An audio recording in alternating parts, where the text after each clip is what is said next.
Good morning student.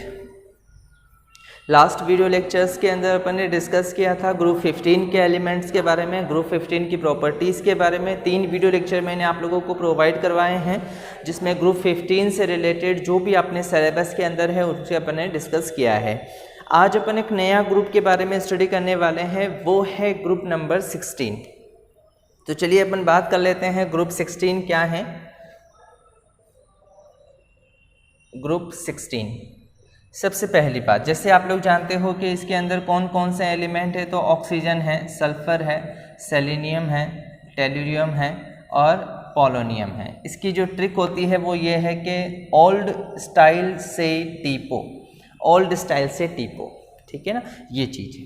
अब यहाँ अगर अपन बात करते हैं स्टूडेंट्स इनके इलेक्ट्रॉनिक कॉन्फ़िगरेशन की, तो इलेक्ट्रॉनिक कॉन्फ़िगरेशन जो होगा आप लोगों को मैंने इसमें ग्रुप 15 के बारे में भी डिस्कस किया था, जब भी आपको बताया था। यहाँ पर आप क्या लिख सकते हो, स्क्वायर ब्रैकेट के अंदर हीना, नीना, आरती, करण जिंदा रहेंगे, जिंदा, ठीक है ना, यहाँ तक आपको लिखना है। देन उसके बाद आप जानते हो कि इनका जनरल इलेक्ट्रॉनिक कॉन्फ़िगरेशन क्या होता है, NS2Np4।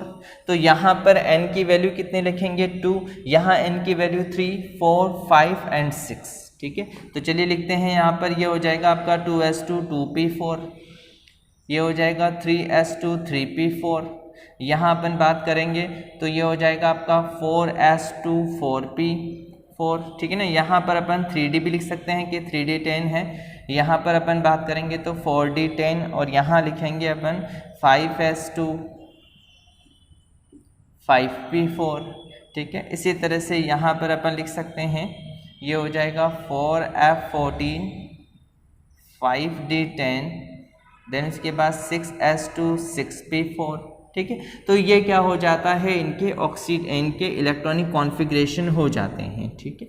चलिए अपन बात करते हैं इनके अकरेंस के बारे में। तो आपको अकरेंस के बारे में इतना तो नॉलेज है कि जैसे आप लोग क्लासेस से पढ़ते आ रहे हैं कि O2 जो है वो एनवायरनमेंट में लगभग जो है वो 21% प्रेजेंट है। 21% ऑक्सीजन जो है मॉलिक्यूलर ऑक्सीजन की फॉर्म में प्रेजेंट है, ठीक है। उसके अलावा भी क्या होता है, ऑक्सीजन जो है, ऑक्सीजन, ये ऑक्सीजन एक मोस्ट अबेंडेंट एलिमेंट्स है, सबसे ज़्यादा पाया जाने वाला एलिमेंट्स है और इसकी परसेंटेज जो है 46.6% है अर्थ क्रस्ट के ऊपर। अर्थ क्रस्ट पर पाए जाने वाला मोस्ट अबेंडेंट एलिमेंट्स है। ये बहुत सारे ओर्स की फॉर्म में किसी न किसी के साथ प्रेजेंट होता है। जैसे आप जानते हो कि कार्बोनेट की फॉर्म में हो सकते हैं, सल्फेट की फॉर्म में हो सकते हैं, ऑक्साइड्स की फॉर्म में हो सकते हैं। तो ये सभी जगह पर क्या प्रेजेंट होता है, ऑक्सीजन प्रेजेंट होता है। तो अर्थ क्रस्ट के ऊपर 46.6% के साथ ये मोस्ट अबेंडेंट एलिमेंट्स है, ठीक है। अपन बात करें अगर सल्फर की, तो सल्फर जो है आपका 11th मोस्ट अबेंडेंट एलिमेंट है। 11th मोस्ट अबेंडेंट एलिमेंट्स है, सबसे ज़्यादा 11th मोस्ट अबेंडेंट एलिमेंट है। अगर अपन सल्फर की बात करें तो ये भी बहुत सारे सोल्ट की फॉर्म में प्रेजेंट होता है। जैसे आप लोग जानते हो जिप्सम की फॉर्म में हो सकता है। जिप्सम का फॉर्मूला आप लोग जानते हो, जिप्सम का फॉर्मूला होता है CaSO4.H2O। यहाँ पर अपन 2H2O कर देते हैं, ये CaSO4.2H2O हो जाएगा, ठीक है। इसी तरह से जैसे इप्सोम सॉल्ट है, इप्सोम सॉल्ट कहा जाता है MgSO4 को MgSO4.H2O, ये भी हो जाएगा। इसी तरह से जैसे आप लोग जानते हो BaSO4 के अंदर भी प्रेजेंट होता है। इसी तरह से कुछ ओर्स जो होते हैं जैसे कि गैलेना है, तो गैलेना यानी कि लेड का जो सल्फाइड ओर्स होता है इसे अपन गैलेना कहते हैं। जिंक ब्लेंड है जैसे ZnS, जिंक ब्लेंड कहलाता है। तो ये जो है इतनी फॉर्म्स के अंदर सल्फर भी प्रेजेंट होता है। अपन बात करते हैं अगर सेलेनियम की और टेल्यूरियम की, तो ये जो है इनकी क्वांटिटी कम क्वांटिटी में प्रेजेंट होते हैं, ये इतनी ज़्यादा क्वांटिटी में प्रेजेंट नहीं होते हैं। और मोस्टली इनको क्या किया जाता है कि कॉपर के साथ ये ज़्यादा प्रेजेंट होते हैं। जब कॉपर का रिफाइनिंग की जाती है तो अपन को सेलेनियम और टेल्यूरियम दोनों जो है मेटल की फॉर्म में मिलते हैं। अगर अपन बात करते हैं यहाँ पर ये जो अपने पास पोलोनियम है ये मेटेलिक प्रॉपर्टी शो करता है, लेकिन इसकी जो क्वांटिटी है बहुत ट्रेस क्वांटिटी है, बहुत कम क्वांटिटी होती है। और एक और बात इसके बारे में ये याद रखना है कि ये एक रेडियो एक्टिव एलिमेंट होता है और इसकी जो हाफ लाइफ पीरियड होती है, हाफ लाइफ पीरियड क्या होता है ये आप लोगों ने चैप्टर 4 यानी कि केमिकल काइनेटिक्स में पढ़ा हुआ है, जिसके अकॉर्डिंग आप जानते हो हाफ लाइफ पीरियड का मतलब होता है ऐसा क्वांटिटी या ऐसा टाइम पीरियड जिसके अंदर जो इनिशियल कंसंट्रेशन है उसकी कंसंट्रेशन हाफ रह जाती है, आधी रह जाती है। तो वो करीब जो है 13 डेज के आसपास इसकी कुछ आती है कि 13 डेज जो है इसकी हाफ लाइफ पीरियड होती है, यानी एक रेडियो एक्टिव एलिमेंट है। तो यहाँ तक जो अपन ने डिस्कस किया है वो है सबसे पहले इसका अकरेंस से रिलेटेड नॉर्मली इतने क्वेश्चंस नहीं पूछे जाते हैं, और एक आध क्वेश्चन बहुत मुश्किल से ऐसा होता है कि इसके जो है इलेक्ट्रॉनिक कॉन्फ़िगरेशन से रिलेटेड पूछ ले जाते हैं। लेकिन अपन को इलेक्ट्रॉनिक कॉन्फ़िगरेशंस आने चाहिए, क्यों? क्योंकि इलेक्ट्रॉनिक कॉन्फ़िगरेशंस अगर अपन को क्लियरली आते हैं हर एक एलिमेंट के, आपको सब याद है इलेक्ट्रॉनिक कॉन्फ़िगरेशन, तो आपको फॉर्मूला को समझने में और इसकी प्रॉपर्टीज़ को समझने में बहुत आसानी हो जाती है। जैसे कैरेक्टर, जो भी कैरेक्टर होते हैं, चाहे ऊपर से नीचे आने पर कैरेक्टर इंक्रीज हो रहा है, डिक्रीज हो रहा है, तो ये सारे कैरेक्टर्स आप किससे आसानी से समझ सकते हो? इनके इलेक्ट्रॉनिक कॉन्फ़िगरेशन से। तो चलिए इससे आगे स्टार्ट करते हैं। देखिए सबसे पहले अपन बात करते हैं एटॉमिक रेडियाई। अब एटॉमिक रेडियाई के अंदर इसमें कोई बहुत ज़्यादा इंपॉर्टेंट चीज़ें हैं नहीं, ये नॉर्मल, ये अगर अपन देखे जाएं तो नाइट्रोजन के कंपैरिजन में इतना अच्छा ग्रुप नहीं है जिसके बारे में इतने ज़्यादा क्वेश्चंस जो हैं इनके ट्रेंड से रिलेटेड पूछे जाएं।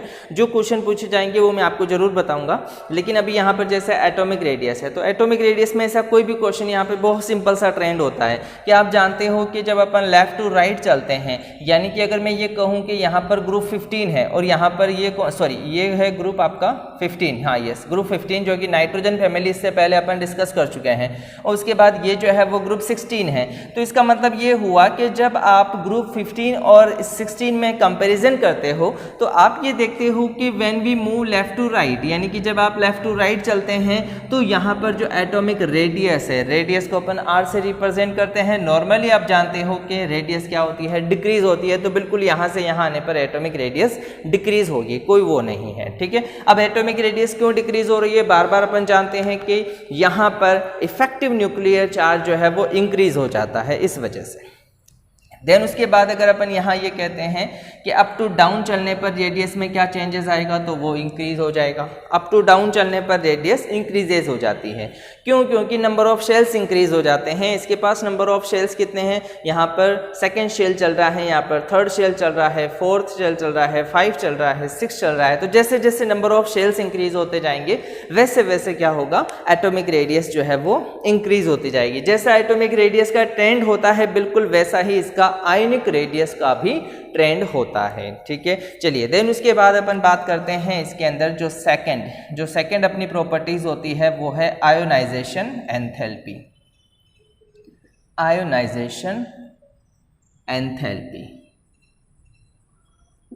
अगर आयोनाइजेशन एंथैल्पी की अगर अपन बात करते हैं तो आप जानते हो कि यहाँ से यहाँ जाने पर आयोनाइजेशन एंथैल्पी क्या हो रही है? अगर रेडियस कम हो रही है तो आयोनाइजेशन एंथैल्पी की वैल्यू क्या हो जाती है? ज़्यादा हो जाती है, आयोनाइजेशन एंथैल्पी जो है वो बढ़ जाती है, ठीक है।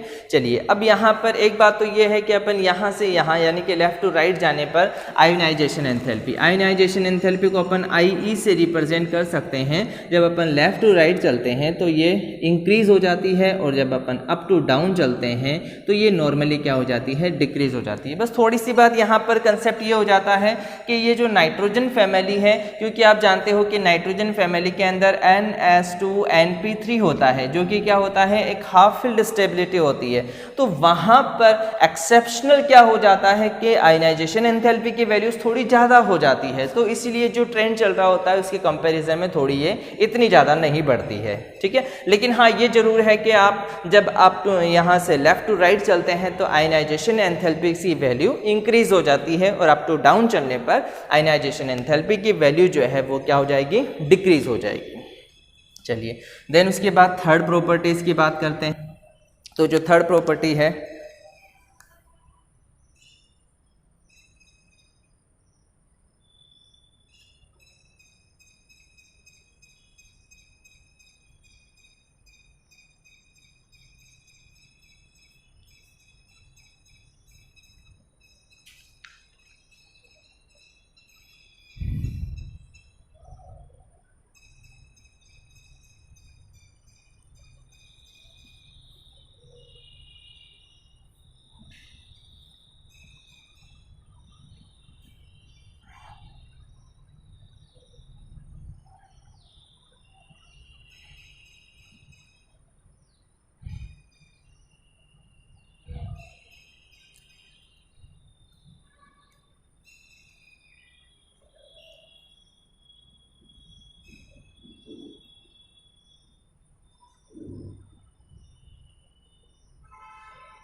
थर्ड है electron gain enthalpy, electron gain enthalpy,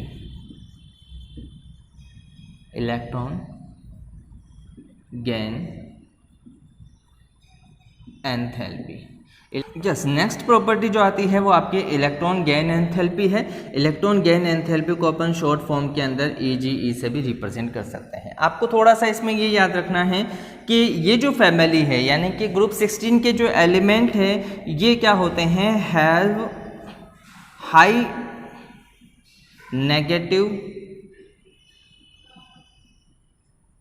EGE की जो वैल्यू होती है वो हाई नेगेटिव होती है इस फैमिली के लिए। अब यहाँ पर सल्फर से लेकर के जब आप नीचे की तरफ आते हैं, सल्फर से पोलोनियम की तरफ आते हैं, तो ये जो वैल्यूज़ है वो क्या होने लग जाती है, डिक्रीज़ होने लग जाती है, डिक्रीज़ होने लग जाती है। एक बात तो ये याद रखनी है। अब यहाँ पर ये होता है कि जो ऑक्सीजन है, इस ऑक्सीजन की जो वैल्यू होती है वो सल्फ़र के कंपैरिजन में कम होती है। EGE की वैल्यू ऑक्सीजन के कंपेयर में सल्फ़र की कम होती है। ऐसा क्यों होता है, क्वेश्चन पूछ लिया जाता है। तो आपको ये याद रखना है कि ये जो ऑक्सीजन है ये स्मॉल साइज का है। जब स्मॉल साइज का है तो इसके अंदर जो इलेक्ट्रॉन का क्लाउड्स है वो भी बहुत ही कम, यानी उसी रीजन के अंदर रहेगा जितनी इसकी साइज है। तो इससे क्या होगा, इससे ये होगा कि उसके अंदर जो इलेक्ट्रॉन्स प्रेजेंट है उसमें रिपल्शन होगा। जब इलेक्ट्रॉन्स में रिपल्शन होगा तो जो EGE की वैल्यू हो जाएगी वो क्या हो जाएगी, लेस हो जाएगी कंपेयर टू सल्फर। तो अपने ये सारी प्रॉपर्टीज़ जो हैं अपन ने डिस्कस की हैं। देन उसके बाद अगर अपन बात करें, एक जो नेक्स्ट प्रॉपर्टी आती है स्टूडेंट्स वो है आपका इलेक्ट्रोनेगेटिविटी, इलेक्ट्रोनेगेटिविटी। इसमें आपको सबसे इम्पोर्टेंट बात सिर्फ ये याद रखनी है कि आप लोग जानते हो कि फ्लोरीन की जो ऑक्सीजन या इलेक्ट्रोनेगेटिविटी होती है वो क्या होती है, हाईएस्ट होती है। सबसे ज़्यादा इलेक्ट्रोनेगेटिव एलिमेंट कौन सा है, फ्लोरीन है। और फ्लोरीन के जस्ट बाद में आने वाला एलिमेंट कौन सा है, ऑक्सीजन है। तो इसका मतलब ये है कि ऑक्सीजन जो है वो एक बहुत ही ज़्यादा इलेक्ट्रोनेगेटिव एलिमेंट होता है, ठीक है। और अप टू डाउन चलने पर जो इलेक्ट्रोनेगेटिविटी है वो डिक्रीज होती जाती है। क्यों, क्योंकि मेटेलिक प्रॉपर्टी इंक्रीज हो रही है। मेटेलिक प्रॉपर्टी इंक्रीज होगी तो इलेक्ट्रोनेगेटिविटी क्या हो जाएगी, डिक्रीज हो जाएगी। तो ये थोड़ा सा आपको इसके अंदर याद रखना है। तो ये कुछ जनरल प्रॉपर्टीज़ हैं। अब इनके बाद अपन बात करते हैं केमिकल प्रॉपर्टीज़ के बारे में। यस स्टूडेंट्स, अब अपन बात करने वाले हैं केमिकल प्रॉपर्टीज़ के बारे में।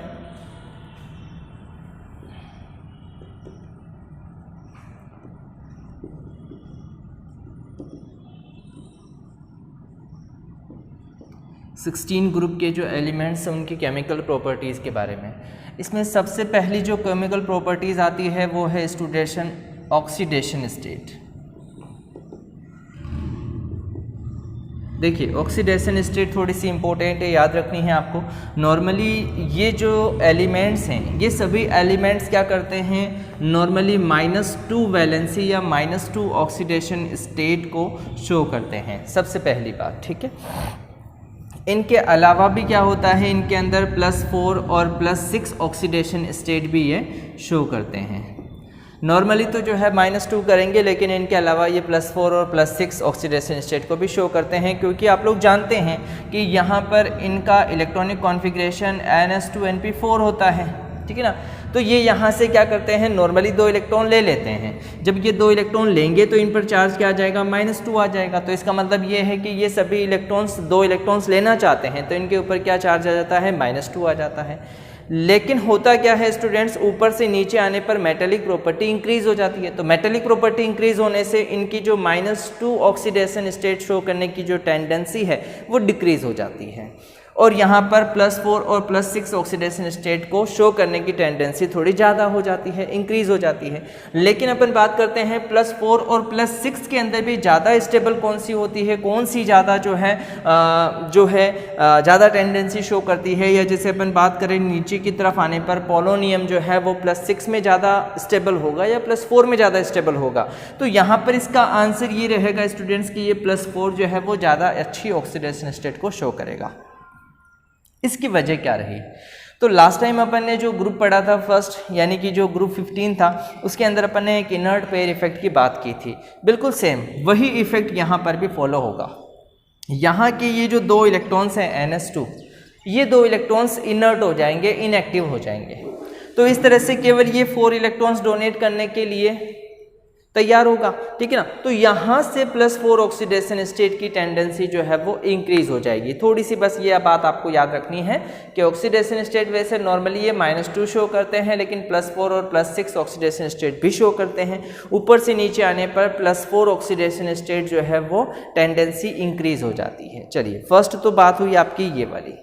देन उसके बाद अगर अपन बात करते हैं तो जो नेक्स्ट अपनी केमिकल प्रॉपर्टीज है वो भी एक बहुत ही इंपॉर्टेंट टॉपिक है स्टूडेंट्स, वो है आपका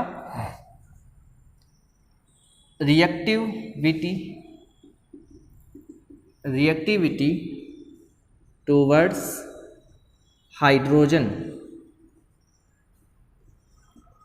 यानी कि formation of hydride, formation of hydrides. अब देखिए स्टूडेंट्स, जैसा कि आपको पता है कि ये oxygen, sulphur, selenium, tellurium, polonium, ये सभी एलिमेंट जो हैं ये इस टाइप के हाइड्राइड बना सकते हैं, H2E टाइप के। यहाँ पर E जो है, इस E की जगह पर आप अगर ऑक्सीजन लिख देते हैं तो क्या हो जाएगा, H2O बन जाएगा। इसी तरह से अगर आप सल्फर लिख देते हैं तो क्या बन जाएगा, H2S बन जाएगा।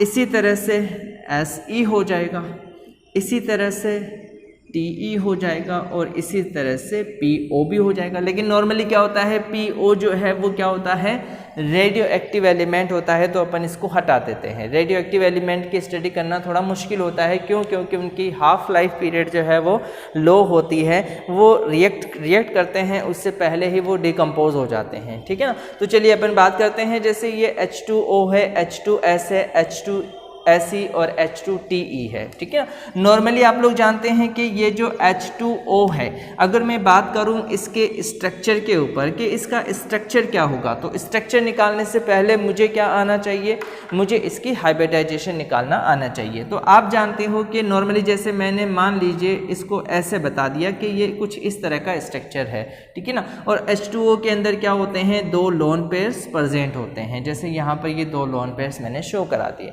अब आपको देखना है कि इसके अंदर नंबर ऑफ सिग्मा बॉन्ड कितने हैं, नंबर ऑफ लोन पेयर्स कितने हैं। तो जितने इसके अंदर नंबर ऑफ सिग्मा बॉन्ड्स होते हैं और जितने ही इसके अंदर जो है लोन पेयर्स होते हैं, अगर उनकी टोटल अगर अपन देखते हैं तो यहाँ पर कितनी आ जाएगी, 4, कि 1 और 1 2 और ये 2 कितना हो जाएगा, 4। यानी अगर 4 आ जाती है तो हाइब्रिडाइजेशन क्या हो जाएगा, sp3। अब sp3 होने पर जो नॉर्मल वे में जो स्ट्रक्चर होता है वो तो क्या होता है, टेट्राहेड्रल होता है। बट क्योंकि वैसे PR थ्योरी के अकॉर्डिंग क्या होता है कि यहाँ पर जो लोन पेयर हैं इनके बीच में क्या होगा, रिपल्शन होगा, और रिपल्शन होने की वजह से ये जो आपका जो H2O मॉलिक्यूल है, इस H2O मॉलिक्यूल का जो स्ट्रक्चर है वो डिफरेंस हो जाएगा।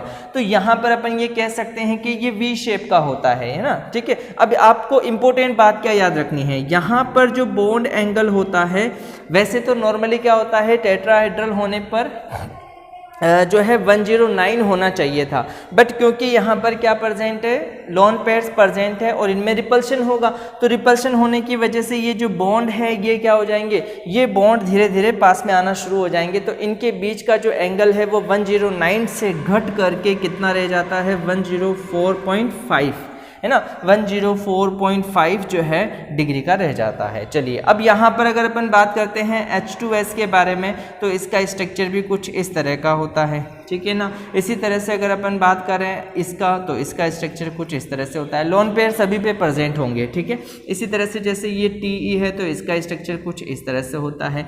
अब आपको याद ये रखना है कि यहाँ से यहाँ जाने पर ये जो बॉन्ड एंगल है वो डिक्रीज होता जाता है। यहाँ अगर मैं बात करता हूँ तो ये करीब 92 हो जाता है, ये करीब 91 हो जाता है, ये करीब 90 डिग्री हो जाता है। यानी इनका जो बॉन्ड एंगल है, आप देख रहे हो कि ऊपर से नीचे जाने पर बॉन्ड एंगल एंगल कम हो रहा है। अब बॉन्ड एंगल कम होने की वजह क्या है? बॉन्ड एंगल कम होने की वजह यह है कि जैसे जैसे आप ऊपर से नीचे जाते हो तो दो बातें हो रही है। एक तो इसकी साइज जो है वो इंक्रीज हो रही है, साइज बढ़ रही है, ठीक है। और दूसरी बात ये हो रही है कि इसकी जो इलेक्ट्रोनेगेटिविटी है वो कम हो रही है। तो इन दोनों ही वजह से क्या होता जाता है, इनके बॉन्ड एंगल में डिक्रीजेज होने लग जाते हैं। बस ये इतनी सी बात आपको याद रखनी है इसके अंदर। चलिए अब मैं आपको बात करता हूं कि ये जो हाइड्राइड है, इस हाइड्राइड के अंदर कुछ ट्रेंड्स पूछे जाते हैं।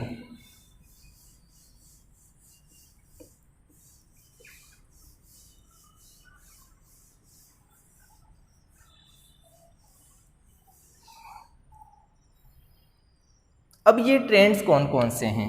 देखिए, सबसे पहला ट्रेंड अगर अपन बात करें तो एसिडिक कैरेक्टर।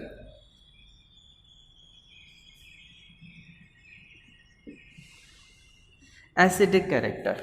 अब देखिए स्टूडेंट्स, होता क्या है कि आप लोग जानते हैं कि ये जो ग्रुप 16 है, इस ग्रुप 16 के जो हाइड्राइड्स हैं, group 16 hydrides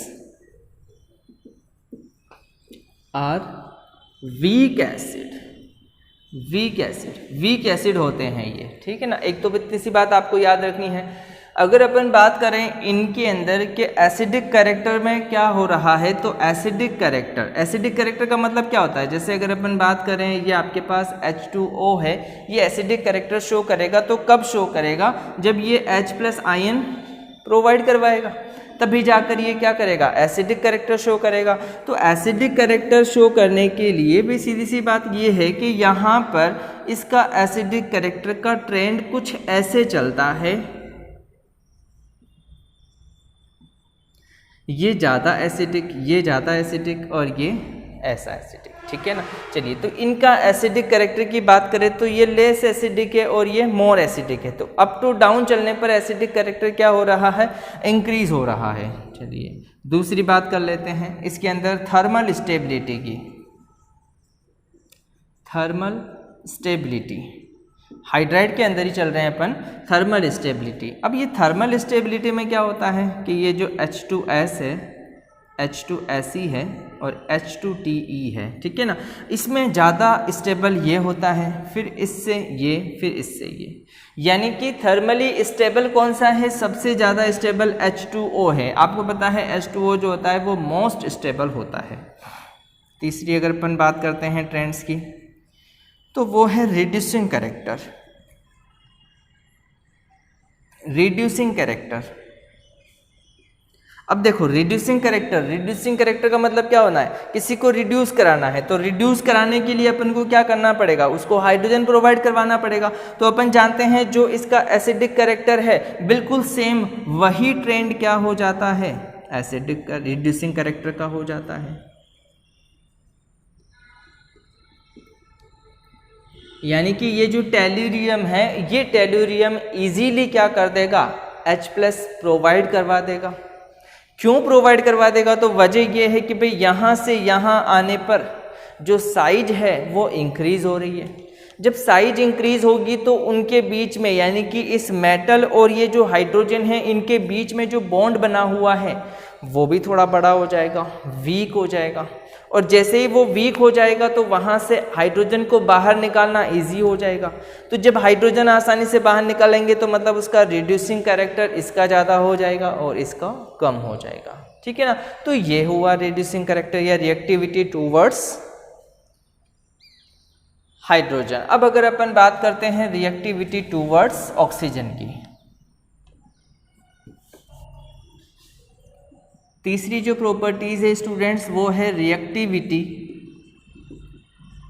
towards oxygen, oxygen के रेस्पेक्ट। अगर अपन यहाँ बात करते हैं स्टूडेंट्स, तो यहाँ पर आपके EO2 और EO3 यानी कि डाइऑक्साइड और ट्राइऑक्साइड, दो तरह के ऑक्साइड बनते हैं। लगभग सभी जो है एलिमेंट वो डाइऑक्साइड और ट्राइऑक्साइड बनाते हैं, ठीक है। जैसे फॉर एग्जांपल आप यहाँ पर एग्जांपल लेते हो, आपके पास SO2 भी है और आपके पास SO3 भी है ना। इन दोनों की अपन बात करते हैं तो इसके स्ट्रक्चर के ऊपर थोड़ा सा क्वेश्चन आ जाता है, तो अपन देख लेते हैं। देखो यहाँ पर ये क्या है आपके पास डाई ऑक्सीजन यानी कि SO2 है। आप जानते हो ये सल्फर एक सेंट्रल एटम है इसके अंदर, तो यहाँ पर ये जो सल्फर है इसका इलेक्ट्रॉनिक कॉन्फ़िगरेशन आप लोग यहाँ से लिखोगे। आपको पता है इसके लिए 2 लिखना है, इसके लिए 3 लिखना है, तो यहाँ पर इसका इलेक्ट्रॉनिक कॉन्फ़िगरेशन क्या हो जाएगा 3s2 और 3p4 हो जाएगा। ठीक है, इस 3s2 3p4 को आप ऐसे लिख सकते हो कि यहाँ पर ये 2 इलेक्ट्रॉन है कौन से के अंदर 3s के अंदर, और यहाँ पर ये 1 2 3 4 इलेक्ट्रॉन से किसके अंदर 3p4 के अंदर। ठीक है, और यहाँ पर ये जो D हैं 1 2 3 4 और 1 5। ठीक है, ये जो D ऑर्बिटल्स हैं 3D ऑर्बिटल्स ये क्या हैं अभी 0 हैं, अभी कोई भी इलेक्ट्रॉन इसके अंदर नहीं है। लेकिन क्या होता है स्टूडेंट्स, देखिए जब ये एक्साइटेड होता है या आप बात करते हो SO2 की, तो ये जो SO2 है इस SO2 के अंदर अपन जब इसकी बात करते हैं कि इसमें हाइब्रिडाइजेशन कौन सा होगा, तो हाइब्रिडाइजेशन चेक करने पर अपन ये देखते हैं कि यहाँ पर हाइब्रिडाइजेशन कौन सा है sp2 हाइब्रिडाइजेशन है ना। अब जब ये sp2 हाइब्रिडाइज्ड के अंदर है, sp2 हाइब्रिडाइजेशन के अंदर है, तो होगा क्या, देखिए यहाँ से एक इलेक्ट्रॉन एक्साइटेड होकर के कहाँ चला जाता है 3D के अंदर चला जाता है, यानी कि एक्साइटेड स्टेट के अंदर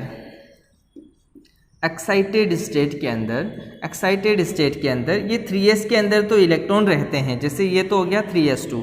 देन उसके बाद ये जो 1 2 3 इलेक्ट्रॉन्स हैं 4 में से एक यहाँ जा चुका है, तो ये क्या बन गया 3p3 बन गया। और देन उसके बाद ये जो है D है जिसमें 1 2 3 4 5 और इसके अंदर एक इलेक्ट्रॉन यहाँ से यहाँ ट्रांसफ़र हो चुका है। ठीक है, अब देखिए होगा क्या, आप जानते हो हाइब्रिडाइजेशन तो कौन सा है sp2 हाइब्रिडाइजेशन है, तो यहाँ से क्या हो गया, ये तो हो गया sp2 हाइब्रिडाइजेशन हो गया है। ठीक है, अब देखिए अब यहाँ पर क्या होता है,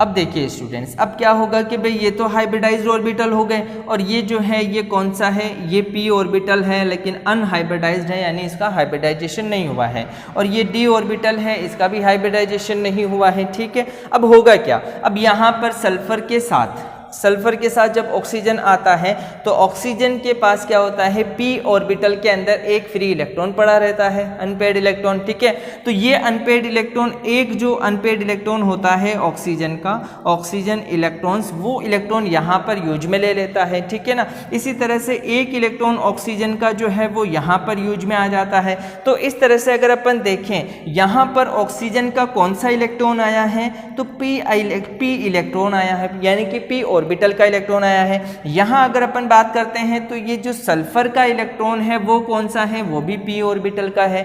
तो मतलब इसके और इसके बीच में क्या होगा, पार्शियली ओवरलैपिंग होगी, और पार्शियली ओवरलैपिंग होने से यहाँ पर जो बॉन्ड बनेगा वो कौन सा हो जाएगा, वो हो जाएगा p बॉन्ड। समझ में आया यहाँ तक का, है ना, कि आपने क्या किया, ये जो हाइब्रिडाइजेशन है वो तो है sp2। अब यहाँ पर क्या है, ये जो s ऑर्बिटल या जो s है सल्फर है, इस सल्फर के अंदर p ऑर्बिटल के अंदर एक इलेक्ट्रॉन जो है वो अनपेड रखा हुआ है। इसी तरह से 3D के अंदर भी एक इलेक्ट्रॉन अनपेड पड़ा हुआ है जब एक्साइटेड स्टेट में ये जाता है। अब उसके बाद जब इसके बीच में बॉन्ड बन चुका है, ये SO2 बना चुका है, तो उस टाइम पर क्या होता है, ये जो SO2 है, जैसे अगर अपन बात करें ये इस तरह से ये SO2 है। ठीक है, ये जो SO2 है ये इस तरह से इसके अंदर रहेगा, ऑक्सीजन डबल बॉन्ड बनाएगा। अब ऑक्सीजन डबल बॉन्ड बना रहा है तो इसका मतलब ये वाला जो बॉन्ड है, ये बॉन्ड को अपन क्या बोल सकते हैं, p और p ओवरलैपिंग के थ्रू बना हुआ है। और एक जो बॉन्ड बना हुआ है ये वाला मान लीजिए, तो वो कौन सा है, वो p और d है ना, p और d पाई का मतलब तो यहाँ पर बॉन्ड है, और जो p है ये d है, ये ऑर्बिटल को रिप्रेजेंट कर रहे हैं कि भाई जब ऑक्सीजन का p ऑर्बिटल और सल्फर का p ऑर्बिटल, इन दोनों के अनपेड इलेक्ट्रॉन जब आपस में ओवरलैपिंग कर रहे हैं तो कौन सा बॉन्ड बना रहे हैं, p बॉन्ड बना रहे हैं। इसी तरह से अगर सल्फर का d ऑर्बिटल का एक इलेक्ट्रॉन और ऑक्सीजन का p ऑर्बिटल का एक इलेक्ट्रॉन आपस में ओवरलैपिंग कर रहे हैं तो कौन सा बना रहे हैं, p और d ऑर्बिटल्स बना रहे हैं। ठीक है, चलिए अब देखिए यहाँ पर अगर अपन बात करें तो ये एक क्या रखा हुआ है, यहाँ पर लोन पेयर रखा हुआ है, तो अपन यहाँ पर इस लोन पेयर को रिप्रेजेंट कर सकते हैं ऐसे। ठीक है। लेकिन जब SO3 होता है यानी ये SO3, तो SO3 के केस में सेम होता है, बस थोड़ा सा डिफरेंस ये आ जाता है। जैसे अपन बात करते हैं कि ये सल्फर है और ये सल्फर का, जैसे वापस मैं लिख रहा हूँ, ये सल्फर है, सल्फर का इलेक्ट्रॉनिक कॉन्फ़िगरेशन क्या है कि 3s2 और 3p4 है। 1 2 3, यहाँ पर ये हो गया आपका 3p4, ये तो हो गया 3s2 और ये हो चुका है आपका 3p4। अब यहाँ पर 3d है, 1 2 3 4 और 1 ये 5, ये 3d है, बट यहाँ पर 0 इलेक्ट्रॉन है, इलेक्ट्रॉन नहीं है, तो यहाँ पर ये 0 हो गया। ठीक है। अब उसके बाद क्या होता है, जब यहाँ पर ये एक्साइटेड स्टेट में आता है, और एक्साइटेड स्टेट में आने के बाद जब आप देखते हैं यहाँ पर ये जो SO3 है, इस SO3 के अंदर जब हाइब्रिडाइजेशन आप देखते हैं तो हाइब्रिडाइजेशन सेम है, बट यहाँ से क्या हो जाता है कि भाई यहाँ पर ऑक्सीजन क्या है, 3 ऑक्सीजन है। अब 3 ऑक्सीजन है तो क्या होता है कि यहाँ से ये जो 3s के 2 इलेक्ट्रॉन हैं और यहाँ पर ये क्या है 1 2 3, और यहाँ पर मान लीजिए अपन ने ये लिख दिया इसको ऐसे, ये 1 2 ये 3 और ये 4 इलेक्ट्रॉन्स हो चुके हैं। अब यहाँ से आपने देखा एक्साइटेड स्टेट में 1 2 3 4 5, ठीक है। पहले तो यहाँ से एक इलेक्ट्रॉन यहाँ ट्रांसफर हो जाएगा, तो यहाँ से इलेक्ट्रॉन हटा दिया मैंने। इसी तरह से यहाँ से भी एक इलेक्ट्रॉन ट्रांसफर हो जाएगा और कहाँ चला जाएगा, डी में चला जाएगा। तो अब देखिए स्टूडेंट्स, अब क्या होगा, यहाँ पर भी हाइब्रिडाइजेशन तो कौन सा है, sp2 हाइब्रिडाइजेशन है। अब इसका स्ट्रक्चर कैसा हो जाएगा, स्ट्रक्चर हो जाएगा कुछ इस तरह से, ठीक है। तो अब यहाँ पर आप देखिए ये जो SO3 है, इस SO3 के अंदर आप देखिए आपके पास एक ये ओवरलैपिंग करेगा, इसको अपन क्या बोल सकते हैं, पी पाई ओवरलैपिंग, जो अभी अपने देखा था। यहाँ पर मैंने लिख दिया ये पी पाई ओवरलैपिंग। और जो 2 होंगे वो कैसी ओवरलैपिंग करेंगे, पी पाई और डी पाई ओवरलैपिंग। तो यहाँ पर अपन ने लिख दिया कि ये पी पाई और ये डी पाई, और यहाँ पर भी अपन ने लिख दिया ये पी पाई और ये डी पाई, ठीक है। चलिए अब इसमें क्या होता है स्टूडेंट्स, ये जो स्ट्रक्चर्स होते हैं ये अपने आप को रेजोनेंस के थ्रू भी स्टेबल कर लेते हैं, इसीलिए इनकी स्टेबिलिटी क्या होती है, वो थोड़ी सी ज़्यादा होती है। रेजोनेंस के थ्रू भी अपने आप को स्टेबल कर सकते हैं कि भाई जैसे ये पी पाई है तो ये अपने आप को, जैसे इसको यहाँ रख लो, इसको यहाँ रख लो, फिर उसके बाद मान लीजिए इनको अल्टरनेट करते चलो, जैसे जैसे अपन इनको अल्टरनेट करते चलेंगे रेजोनेटिंग स्ट्रक्चर जो है वो बनना शुरू हो जाएंगे। और जहाँ जहाँ रेजोनेटिंग स्ट्रक्चर बनते हैं उसका मीन्स आप जानते हो कि स्टेबिलिटी इंक्रीज हो जाती है, ठीक है। तो ये इस तरह से अपन ने देखा रिएक्टिविटी टूवर्ड्स ऑक्सीजन। थोड़ा सा इंपॉर्टेंट है, याद रखना है इनके स्ट्रक्चर के बारे में, जो मैंने आपको एक्सप्लेन किया है उसे समझना है। पी पाई ओवरलैपिंग क्या होती है, डी पाई और पी पाई ओवरलैपिंग क्या होती है, ठीक है। नॉर्मली जो है वो SO2 और SO3 यानी कि EO2 और EO3 टाइप के 2 टाइप के ऑक्साइड ये बनाते हैं। रिएक्टिविटी टूवर्ड्स हैलाइड्स या हैलोजन यानी कि फॉर्मेशन ऑफ हैलाइड।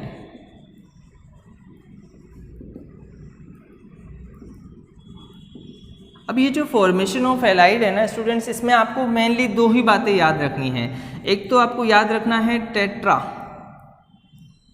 हैलाइड के बारे में, और एक आपको थोड़ा सा ये याद रखना है हेक्सा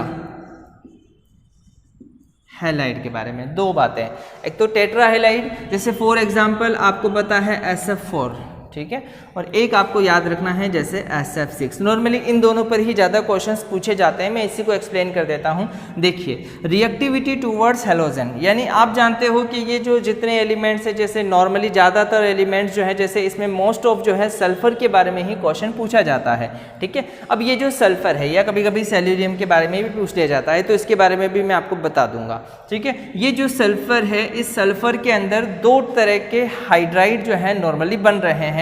एक तो है आपका टेट्रा हैलाइड और एक है आपका हेक्सा हैलाइड, है ना। अब इनसे क्वेश्चन ये पूछा जाता है कि इनका स्ट्रक्चर क्या है। तो सबसे पहली बात देखिए, आप लोग जानते हो कि ये जो सल्फर है, इस सल्फर के अंदर आपको हाइब्रिडाइजेशन पहले देखना होगा। तो कि जैसे ये सल्फर है, सल्फर का इलेक्ट्रॉनिक कॉन्फ़िगरेशन क्या होता है, तो भाई 3s2 और ये 3p4 होता है, ठीक है, इतना चलो अपन को पता ही है, ठीक है। अब क्या हो जाता है, अब इसके अंदर स्टूडेंट्स ये होता है क्योंकि कितने फ्लोरीन आ रहे हैं, 4 फ्लोरीन आ रहे हैं, तो इसका मतलब क्या होगा, इसको 4 जो है अनपेड इलेक्ट्रॉन देने पड़ेंगे ना, तो 4 अनपेड इलेक्ट्रॉन ये बताएगा कि भाई जैसे जैसे इसके साथ बॉन्ड बनेंगे तो यहाँ से क्या होगा, 3p4 से एक इलेक्ट्रॉन किसके अंदर आ जाएगा, 3d के अंदर आ जाएगा, और यहाँ पर क्या रह जाएगा, 3p3 रह जाएगा।